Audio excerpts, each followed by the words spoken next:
अच्छा। अ, परसों मैंने आप लोगों को एक लेक्चर, आप लोगों को रिकॉर्डिंग्स मिल गई होंगी, उसमें मैंने थोड़ा इंट्रोडक्शन बताया था फॉरेक्स ट्रेडिंग का। आज हम फॉरेक्स ट्रेडिंग की टेक्निकल्स के बारे में पढ़ेंगे। फॉरेक्स ट्रेडिंग में दो टाइप्स होती हैं जो हमें पढ़नी होती हैं, टेक्निकल्स होते हैं और फंडामेंटल्स होते हैं। आज हम पढ़ेंगे टेक्निकल्स के बारे में।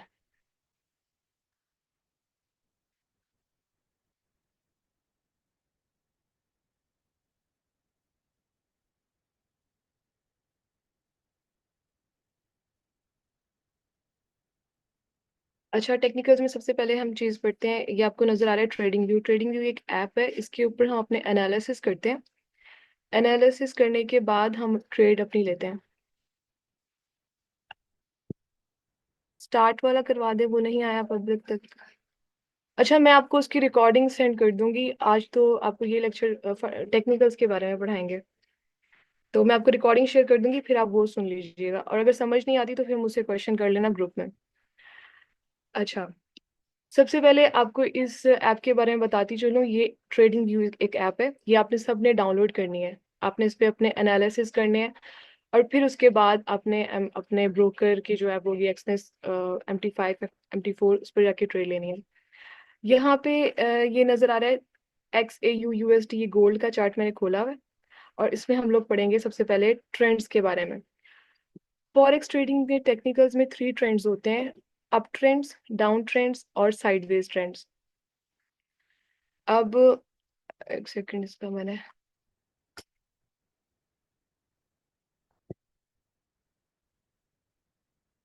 अच्छा, अब ट्रेंड्स के बारे में बताती हूँ आपको। छोटे टाइम फ्रेम पे जाते हैं हम।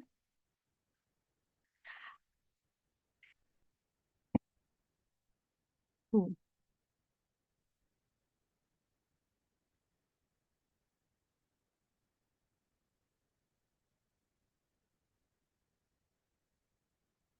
अच्छा। थ्री टाइप्स के ट्रेंड्स होते हैं: up trends, down trends and sideways trends. हम लोगों ने जब भी ट्रेड लेनी है, अपने एनालिसिस करने ना, तो वो ट्रेंड्स के अकॉर्डिंग करने हैं। आपने ये बात सुनी होगी पहले भी कि trend is your friend. Trend के अगेंस्ट आपने कभी भी ट्रेड नहीं लेनी है। जैसे अब यहाँ पे जो ट्रेंड स्टार्ट हुआ है ना, ये up down up down up down, इस ट्रेंड को हम बोलते हैं साइडवेज ट्रेंड। ठीक है, ये एक ही रेंज में है और अप डाउन होता जा रहा है, तो ये एक साइडवेज ट्रेंड है। यहाँ पे इस जब ऐसा ट्रेंड होना, तो उसमें हम ट्रेड नहीं लेते, उसमें हम स्कैल्पिंग करते हैं। मतलब थोड़े से 20 पिप्स 30 पिप्स उठा लिए, और अभी आपको बताऊंगी आगे पिप्स क्या होते हैं। अभी थोड़ा जो मुश्किल लग रहा होगा वो आहिस्ता आहिस्ता आपके लिए हो जाएगा इजी।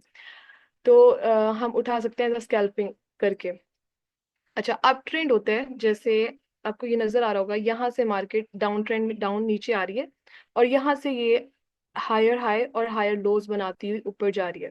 ठीक है, तो इस चीज को हम बोलेंगे अप ट्रेंड। ठीक है, ये ऐसे, ये हायर हाई और हायर लोज बनाती हुई जा रही है, तो इसको हम अप ट्रेंड बोलेंगे।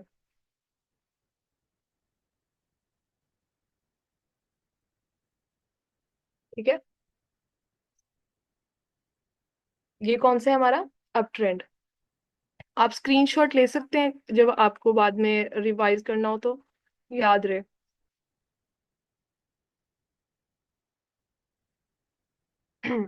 इसको हम बोलेंगे अप ट्रेंड। अब दूसरे नंबर पे होता है डाउन ट्रेंड। डाउन ट्रेंड होता है कि मार्केट ऊपर से नीचे गिरती है। ये जैसे ऊपर से यहाँ से मार्केट नीचे गिर रही है, तो ये डाउन ट्रेंड है। अब ये अप ट्रेंड और डाउन ट्रेंड के बारे में आपको क्यों बता रही हूँ। आपको पता होगा कि जब हम ट्रेड लेते हैं, दो टाइप्स की ट्रेड होती है: एक सेल की ट्रेड होती है, एक बाय की ट्रेड होती है। जब हम बाय की ट्रेड एग्जीक्यूट करेंगे ना, तो वो उसके लिए हमें ट्रेंड जो है ना, अप ट्रेंड चाहिए होगा। ठीक है, अगर हम यहाँ से बाय की ट्रेड लें, यहाँ से लेंगे तो बाई की ट्रेड लेंगे, यहाँ से लेंगे बाई की, क्योंकि हमारे पास कौन सा ट्रेंड है, अप ट्रेंड है। और जब डाउन ट्रेंड होगा तो उसके लिए हम सेल की ट्रेड लेंगे। यहाँ से, यहाँ से अगर हम एग्जीक्यूट करते हैं, ये लगाते हैं, यहाँ अपना एसएल यहाँ पे रखते हैं, यहाँ से हम डाउन की ट्रेड लेंगे। ठीक है, ये फायदा होता है ट्रेंड्स को पहचानने का। अगर हमें ट्रेंड्स के बारे में नहीं पता होगा तो हम ट्रेड नहीं ले सकते। ठीक है, तीन टाइप्स के ट्रेंड होते हैं। आपको समझ आ गई ये ट्रेंड्स की? आंसर कर दें, जिसको समझ नहीं आई है मैं दोबारा बता देती हूँ।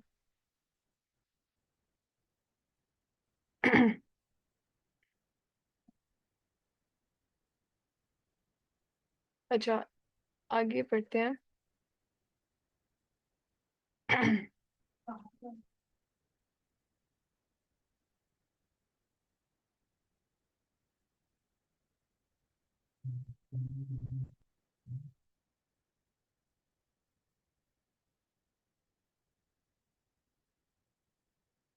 दूसरा हम पढ़ेंगे टाइम फ्रेम्स के बारे में। ये आपको ऊपर नजर आ रहे होंगे, 1 मिनट, 15 मिनट, यहाँ पे आप जाएंगे ना, ये सारे टाइम फ्रेम्स हैं। इनको हम यूज कैसे करते हैं और ये क्या चीज होती है, ये मैं आपको थोड़ा सा बता देती हूँ। टाइम फ्रेम, अगर आप ये 1 मिनट पे जाते हैं ना, 1 मिनट पे जाते हैं, तो हर एक ट्रेड, यहाँ पे जो भी कैंडल है ना, ये रेड कैंडल, ग्रीन कैंडल, एक एक कैंडल 1 मिनट में बनी है। अगर आप इस रेड कैंडल को देखेंगे, इसका टाइम देखेंगे, तो ये 1 मिनट में बनी है। ये वाली रेड कैंडल, ये भी 1 मिनट में, हर कैंडल एक एक मिनट में बनी। अगर आप 15 मिनट पे जाते हैं, तो यहाँ पे हर कैंडल 15 मिनट में बनी है। ये टाइम फ्रेम्स का थोड़ा बताना था आपको। अगर आप वीकली में जाते हैं, तो एक कैंडल जो है वो 1 वीक में बनी हुई है। यहाँ पे हर कैंडल, एक कैंडल 1 वीक में, 1 वीक में, 1 वीक, 3 वीक्स में ये 3 कैंडल्स बनी है। अगर आप मंथली में जाते हैं, तो हर कैंडल मंथ में बनी होगी। ये टाइम फ्रेम्स होते हैं। अब इन टाइम फ्रेम्स को हम यूज कैसे करते हैं? कभी भी आपने एक टाइम फ्रेम पर अपनी ट्रेड नहीं लेनी, उस पे उसके ऊपर एनालिसिस नहीं करने। आपने टाइम फ्रेम को ना कंपेयर करना होता है। जैसे कि अगर आप 15 मिनट पे ट्रेड ले रहे हैं, अपने एनालिसिस कर रहे हैं, तो आपने 15 मिनट के साथ 5 मिनट, 1 मिनट, इन सबको साथ साथ देखना होगा। आपको आहिस्ता आहिस्ता समझ आ जाएगी। थोड़ा मैं आपको बताती रहूंगी, बस बताना है कि टाइम फ्रेम्स हैं क्या और ये इनको यूज कैसे करते हैं। तो ये आपको समझ आ गई है कि टाइम फ्रेम्स का कैंडल से क्या रिलेशन है।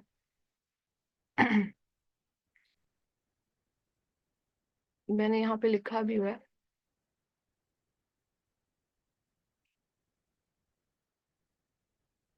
हम्म ये देखें। ट्रेडर्स की टाइप्स भी होती हैं, जैसे काफी किस टाइप्स के ट्रेडर्स होते हैं। Day traders, scalp traders, swing traders, position traders. जो डे ट्रेडर्स होते हैं वो मिनट्स और आवर्स में ट्रेड लेते हैं। उन टाइम फ्रेम्स में, मिनट्स में, ये जो मिनट्स की जो टाइम फ्रेम्स हैं इनमें, और आवर्स में, 1 आवर, 2 आवर, 3 आवर, 4 आवर, उनको देखते हुए अपनी ट्रेड्स देते हैं। जो डे ट्रेड होते हैं, जो एक दिन में अपनी ट्रेड एग्जीक्यूट करके और एग्जिट कर देते हैं। जो स्कैल्पर्स होते हैं वो 10 मिनट, 20 मिनट, 30 मिनट, 40 मिनट तक अपनी ट्रेड को होल्ड करके रखते हैं। वो सेकंड्स और मिनट्स में ट्रेड ले रहे होते हैं। अब इस तरह जो स्विंग ट्रेडर्स होते हैं, वो एक दिन से ज्यादा तक, मतलब 2 दिन, 3 दिन तक अपनी ट्रेड को होल्ड करके रखते हैं। उनका जो टाइम फ्रेम्स होता है वो डिफरेंट होता है, आवरली एंड डेली। घंटों में भी उसको रखते हैं, और डेली डेज में भी रखते हैं। इसके अलावा होते हैं पोजीशन ट्रेडर्स, जो 2-3 दिन से ज्यादा अपनी ट्रेड को होल्ड करके रखते हैं। उनको बोलते हैं पोजीशन ट्रेडर्स। वो डेली और मंथली चार्ट को देखते हुए अपने एनालिसिस करते हैं और फिर ट्रेड लेते हैं। ट्रेंड्स के बारे में पढ़ लिया, टाइम फ्रेम्स के बारे में पढ़ लिया। अब हमने पढ़ना है, अच्छा, ये जो मैं आपको सब पढ़ा रही हूँ ना, इनको बोलते हैं टेक्निकल एनालिसिस। फंडामेंटल्स के बारे में भी हम पढ़ेंगे। 2 टाइप्स के एनालिसिस होते हैं, टेक्निकल्स एंड फंडामेंटल्स। टेक्निकल्स के बारे में मैं अभी आपको पढ़ा रही हूँ। अच्छा, अब पढ़ना है हम लोगों ने सपोर्ट और रेजिस्टेंस के बारे में। सपोर्ट क्या होता है और रेजिस्टेंस क्या होता है। और फिर पढ़ना है सप्लाई एंड डिमांड जोन। इसके बाद bullish order block and bearish order block. अब पढ़ते हैं हम लोग सपोर्ट के बारे में। छोटे टाइम फ्रेम पर जाते हैं, और यहाँ पे हम ढूंढते हैं सपोर्ट। अच्छा, सपोर्ट, आपने आपको पता होगा कि सपोर्ट एक ऐसी चीज होती है जो इसके ऊपर कोई भी चीज रखी है तो वो उसको गिरने नहीं देती। जैसे कि मैं बैठी हूँ, मैं चेयर पे बैठी हूँ, तो चेयर जो है वो मेरी सपोर्ट है, वो मुझे नीचे फ्लोर पे गिरने नहीं दे रही है। उसे बोलते हैं सपोर्ट। यहाँ पे मार्केट ऊपर से जहां जहां नीचे गिर रही है, नीचे आ रही है और वहां से उठ रही है ना, तो उस चीज को हम सपोर्ट बोलेंगे। जैसे ऊपर से नीचे गिरी है, यहाँ पे आके मार्केट उठ गई है, इसने, ये एक सपोर्ट है, इसने नीचे नहीं गिरने दिया। अब जैसे सपोर्ट के लिए हम एक यहाँ से हॉरिजॉन्टल लाइन लेंगे। ये जो टूल्स हैं ये आपको इसी ट्रेडिंग व्यू पे मिलेंगे, ये हमारी हेल्प करते हैं एनालिसिस करने के लिए। यहाँ पे हम एक लाइन लगा देंगे, इसको बोलेंगे सपोर्ट है ये हमारी।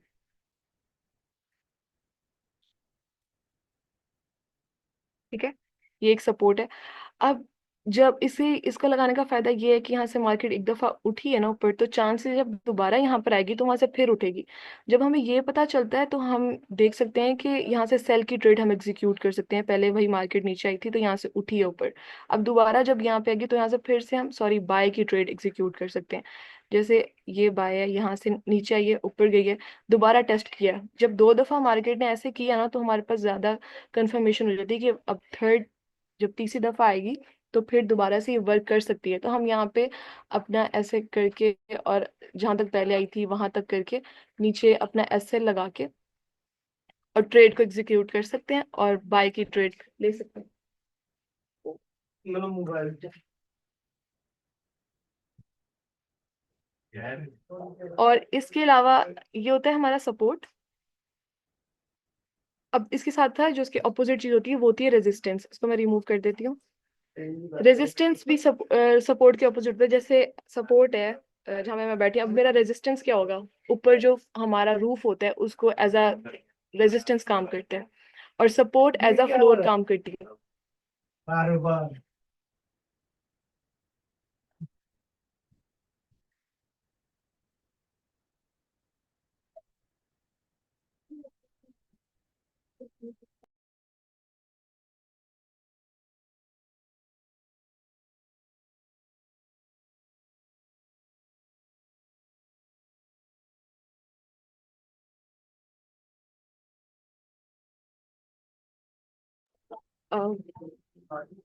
सपोर्ट और रेजिस्टेंस के बारे में बता रही थी मैं आपको। यहाँ पे हम लिख देते हैं सपोर्ट, ये हमारी सपोर्ट है, और ऊपर लिख देते हैं रेजिस्टेंस, ये हमारा रेजिस्टेंस है। अब रेजिस्टेंस क्या काम करता है? जैसे सपोर्ट काम करता है बाय की ट्रेड्स हमें उसकी अपॉर्चुनिटी देता है कि यहाँ से बाय करें। तो जो रेजिस्टेंस है वो सेल की अपॉर्चुनिटीज देता है। सेल मतलब जहां से मार्केट ऊपर जा रही है और एक जगह पे आके वहां पे रुक गई और वहां से नीचे गिरी है। मतलब एक रूफ एज अ रूफ काम किया है इसने। जैसे एक छत होती है और हम ऊपर अगर जाए तो कितना ऊपर, अगर हम अपना हाथ उठाते हैं ऊपर, अगर हमारा छत तक हाथ लगता है तो वो कितना ऊपर जाएगा? छत से ऊपर नहीं जाएगा, उसको पार नहीं करेगा। तो इसको हम बोलेंगे एज अ रेजिस्टेंस काम कर रही है, ऊपर नहीं जा रही और यहाँ से नीचे गिर जाती है। अब हमें पता चलेगा कि दोबारा जब मार्केट यहाँ पे आती है तो वहां से फिर नीचे गिर सकती है। देखें, दो दफा, तीन दफा, चार दफा ऊपर गई है और वहां से नीचे गिरी है। ये जो चीज है ना, ये भी एज अ रेजिस्टेंस काम करती है। उसके लिए हम एक जोन बनाते हैं, फिर वो रेजिस्टेंस का नाम जो होता है ना वो बन जाता है सप्लाई जोन। ठीक है, रेजिस्टेंस, सप्लाई जोन और सपोर्ट के साथ मैं यहाँ पे लिख देती हूँ।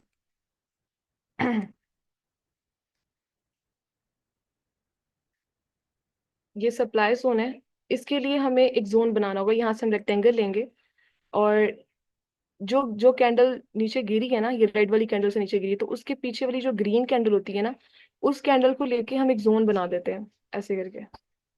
ठीक है, ये काम ऐसे ही करेगा जैसे रेजिस्टेंस ने किया है। सप्लाई जोन भी सेम इसी तरह काम करेगा। अब हमने जोन इसलिए बनाया है कि जो जैसे यहाँ से ऊपर जा रही है लेकिन इस लाइन को टच नहीं किया, इस बस इस जोन के अंदर आई और वहां से नीचे चली गई, इसलिए हम जोन बनाते हैं कि ये अगर इसके अंदर टच नहीं किया उस लाइन तक, सिर्फ इसके अंदर आ गई है और यहाँ से नीचे गिरी है, तो वो भी वही काम करेगी जो रेजिस्टेंस काम करता है। यहाँ से ही नीचे गई, फिर दोबारा ही जोन के अंदर आई, फिर नीचे गिरी है। अब ये जो यहाँ से जो मूव है ना, ये वाला मूव है, ये इसमें बहुत अच्छी मोमेंटम है, सॉरी। तो ये जो है इसको टच की है, रेजिस्टेंस को, वहां से नीचे गिरी है, फिर दोबारा आई है, फिर नीचे गिरी है, फिर अब यहाँ से ऊपर नहीं गई है, सिर्फ जोन के अंदर आई और नीचे चली गई। बताने का मतलब ये है कि सप्लाई और रेजिस्टेंस दोनों सेम वर्क करते हैं। बस इसमें फर्क ये है कि इसको हम एज अ लाइन बना के ना बना लेते हैं, और जो सप्लाई जोन होता है उसके लिए एक पूरा जोन बनाना होता है। अब इसके साथ ही है एक, ये सप्लाई जोन था, अब हमने बनाया डिमांड जोन। डिमांड जोन उसको बोलते हैं जहां से मार्केट उठी होती है। ये रेड वाली कैंडल है, रेड वाली कैंडल को अगर हम ले लेते हैं और यहाँ से हम एक जोन बनाते हैं, ये हमारा हो जाएगा डिमांड जोन।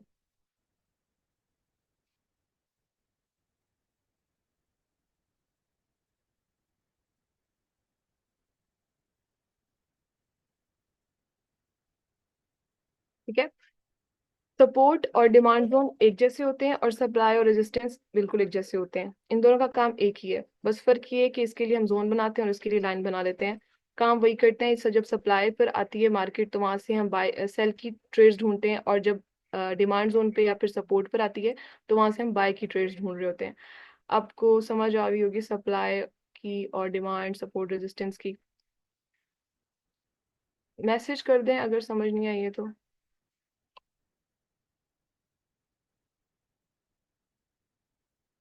अच्छा, इसके अलावा होता है ऑर्डर ब्लॉक, के बारे में पढ़ेंगे हम। ऑर्डर ब्लॉक क्या होता है? What is order block? Order block की टू टाइप्स हैं, बुलिश ऑर्डर ब्लॉक एंड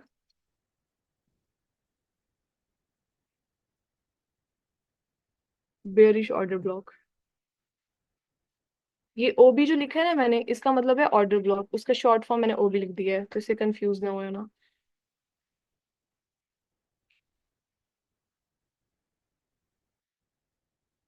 अच्छा, जो ये मैंने आपको बताया था ना सप्लाई और डिमांड ऑर्डर ब्लॉक भी इसी तरह काम करते हैं, लेकिन इसको इसकी जो कंफर्मेशन होती है ना वो 80% होती है। कि मतलब यहाँ से मार्केट मूव करती करती है, सप्लाई डिमांड और रेजिस्टेंस सपोर्ट ये भी वर्क करते हैं, लेकिन ये समझ लें 50 to 60% करते हैं। लेकिन जब आप ऑर्डर ब्लॉक आपको मिलता है ना, ऑर्डर ब्लॉक, तो उस पर आप ट्रेड ले सकते हैं। उसकी उसकी कंफर्मेशन ज्यादा होती है। अब उसकी पहचान एक ये है ऑर्डर ब्लॉक की, कि जैसे मैं आपको यहाँ पे बना के दिखाती हूँ। यहाँ से मार्केट ऊपर जा रही है एक अच्छे मूव के साथ, ठीक है, एक अच्छे मूव के साथ ऊपर जा रही है।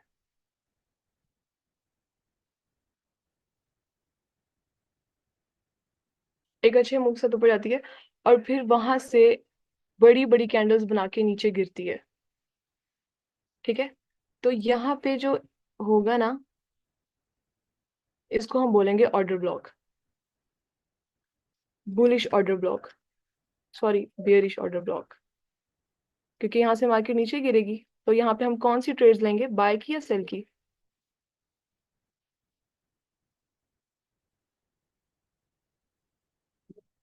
यहाँ से हम लेंगे सेल की ट्रेड्स। जब मार्केट ऐसे मूव छोटे छोटे मूव्स बना के ऊपर जा रही होती है और इस ब्लॉक के अंदर आती है, फिर वहां से एक अच्छे मोमेंटम के साथ नीचे गिरती है, तो उसको बेरिश ऑर्डर ब्लॉक बोलते हैं। यहाँ पे हमें एक ऑर्डर ब्लॉक मिलता है और फिर उसको हम नाम दे देते हैं बेरिश ऑर्डर ब्लॉक, और वहां से मार्केट नीचे गिरती है। अब इसके चांसेस ये होते हैं कि जब दोबारा मार्केट इसके अंदर आएगी ना, कैसे आती है, ऐसे ऐसे हैंड ही लगाना है, और फिर इसके अंदर आएगी, यहाँ पे आए, इसको टच करे, 50% एरिया पे आ जाए, यहाँ पे आ जाए, अपनी विक्स ऊपर छोड़ के वहां से नीचे आ जाए, लिक्विडिटी लेके। लिक्विडिटी के बारे में आपको बताऊंगी आगे जाके। तो यहाँ पे लिक्विडिटी पड़ी होती है, उसको लेके और नीचे गिरेगी फौरन से। ये होते हैं बेरिश ऑर्डर ब्लॉक।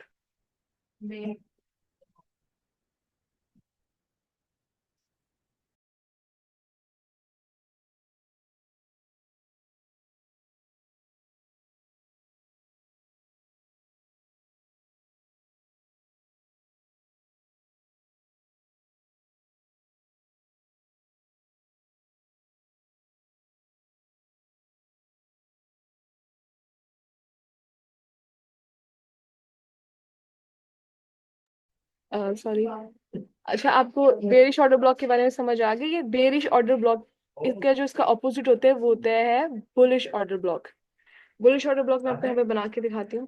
जैसे मार्केट छोटे छोटे मूव्स के साथ नीचे गिर रही है और फिर यहाँ से एक अच्छे मूव के साथ ऊपर जाती है, तो यहाँ पे कॉर्नर पे नीचे जो हमें एक ढूंढेंगे, हम कैंडल ढूंढेंगे, उससे हम बनाएंगे ऑर्डर ब्लॉक और इसको बोलेंगे बुलिश ऑर्डर ब्लॉक। फिर ये होगा कि जब मार्केट दोबारा इसके अंदर आएगी तो यहाँ से ऊपर जाने के चांसेस होंगे मार्केट के। इसको हम नाम देंगे बुलिश ऑर्डर ब्लॉक।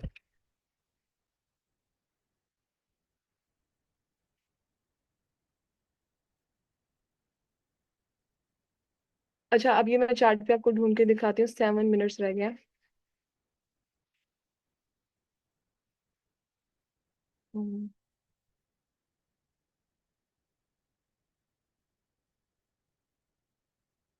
ये ले लें आप। यहाँ से देखें, सेम ऐसे ही छोटे छोटे मूव्स के साथ ऊपर जा रही है मार्केट, नीचे आई, ऊपर गई, नीचे आई और नीचे। फिर यहाँ से एक अच्छे मूव के साथ बड़ी बड़ी कैंडल्स बना के अच्छे मोमेंटम के साथ नीचे गिरी है मार्केट। ठीक है। तो यहाँ पे हमारे पास एक ऑर्डर ब्लॉक मिल गया है। जो रेड कैंडल के पीछे वाली जो कैंडल है ना, ग्रीन, उसको हमने लेना है और ऐसे खींच देना है। ये हमारा बन जाएगा बेयरिश ऑर्डर ब्लॉक। यहाँ से हम कौन सी ट्रेड्स लेंगे? सेल की ट्रेड्स ढूंढेंगे।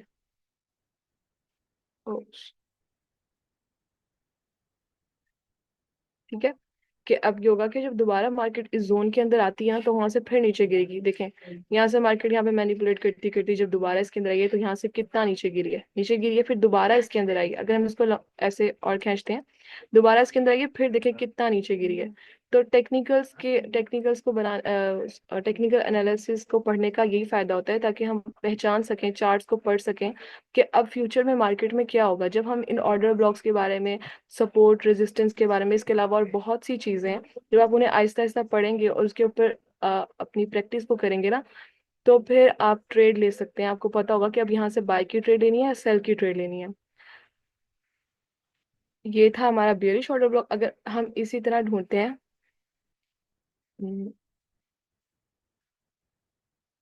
बाइंग के लिए, जैसे इसको भी कह सकते हैं, ये है, रेड वाली कैंडल को हमने लेना है और इसको खींच देना है। ठीक है।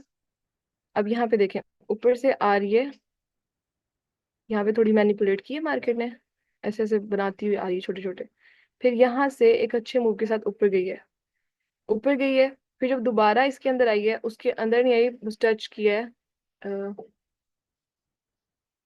ये देखें, जब दोबारा इसके अंदर आई है यहाँ पे, यहाँ से फिर ऊपर गई है, फिर नीचे आई, फिर ऊपर गई है।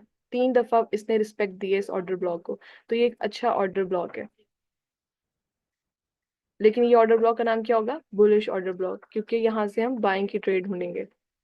जो दूसरा था ऊपर वाला, उसको हम बेयरिश ऑर्डर ब्लॉक बोल रहे थे, और ये हमारा है बुलिश ऑर्डर ब्लॉक। अच्छा, ऑर्डर ब्लॉक की आपने कुछ पहचान है जो इसके अलावा और है, वो मैं आपको नेक्स्ट क्लास में अच्छे से बताऊंगी, ऑर्डर ब्लॉक्स के बारे में, कि और क्या चीजें होती हैं जिनको आइडेंटिफाई करके हम ऑर्डर ब्लॉक को फाइंड कर सकते हैं।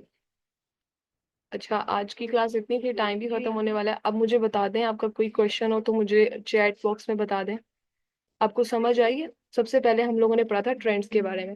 3 टाइप्स के ट्रेंड्स होते हैं: up trends, down trends and sideways trend. जैसे कि ये जो ट्रेंड चल रहा है, यहाँ से नीचे गिर रहा है, इसको बोलेंगे हम डाउन ट्रेंड। ठीक है, ये नीचे गिर रहा है, नीचे मार्केट नीचे गई, इसको डाउन ट्रेंड बोलेंगे। जब ऊपर जा रही होगी मार्केट, तो उसको हम अप ट्रेंड बोलेंगे। ट्रेंड्स को पढ़ने का फायदा ये है कि जब डाउन ट्रेंड होगा, तो उसमें हम सिर्फ और सिर्फ सेल की ट्रेड्स लेंगे। डाउन ट्रेंड में सेल की ट्रेड्स ढूंढेंगे। क्या है? डाउन ट्रेंड में सेल की ट्रेड्स ढूंढेंगे। और जब अप ट्रेंड होगा, जब आप अप ट्रेंड आपको मिलेगा, तो अप ट्रेंड में आपने बाय की ट्रेड्स ढूंढनी है।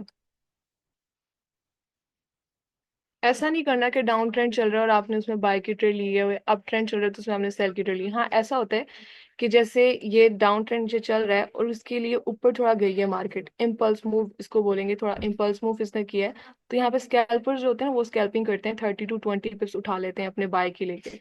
लेकिन बेस्ट ये है कि आप ट्रेंड के अकॉर्डिंग ट्रेड लें, ट्रेंड के अगेंस्ट नहीं जाना। जब डाउन ट्रेंड होगा तो सेल, जब अप ट्रेंड होगा तो बाय, और जब आपके पास होगा ना साइडवेज ट्रेंड, थर्ड जो ट्रेंड होता है वो होता है साइडवेज ट्रेंड, तब आपने कोई ट्रेड नहीं लेनी।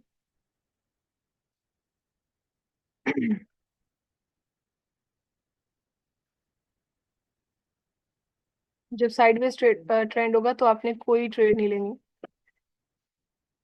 इसके अलावा हमने पढ़ा था सपोर्ट, सप्लाई और डिमांड जोन के बारे में, रेजिस्टेंस और सपोर्ट के बारे में। सप्लाई के बारे में पढ़ा था, जहां से मार्केट नीचे गिर रही होती है, वहां से हम सेल एक जोन बना लेते हैं। जैसे रेड कैंडल है, रेड कैंडल से नीचे गिरी है, तो रेड कैंडल की जो पीछे वाली कैंडल होगी ग्रीन, उसकी विक को लेके ऊपर वाली विक को लेके और नीचे वाली विक को लेके इसका हम जोन खींच लेंगे। और इससे ये होगा कि जब दोबारा मार्केट उस जोन के अंदर आएगी तो वहां से नीचे गिरने के चांसेस होंगे। इसके साथ साथ हमने इन कैंडल्स की भी स्टडी करनी है, इन कैंडल्स के नेम पढ़ने हैं। ठीक।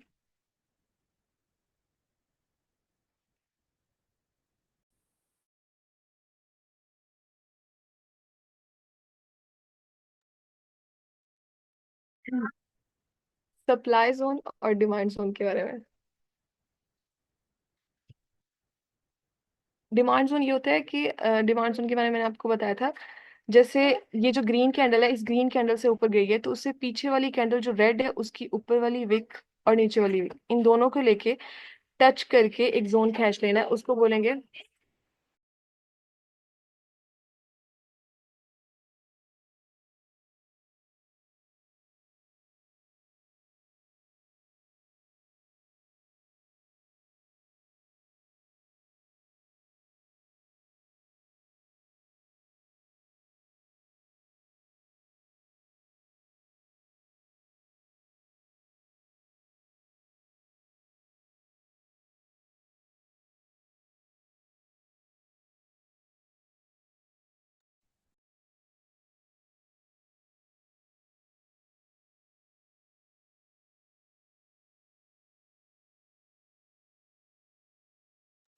अच्छा आज की क्लास इतनी है, बाकी मैं आपको कल पढ़ाऊंगी। अब टाइम भी 1 मिनट ही रह गया। जो समझ नहीं आएगा इसको कल फिर से रिपीट कर लेंगे। असल में थोड़ा शोर है घर में, गेस्ट आए हुए हैं।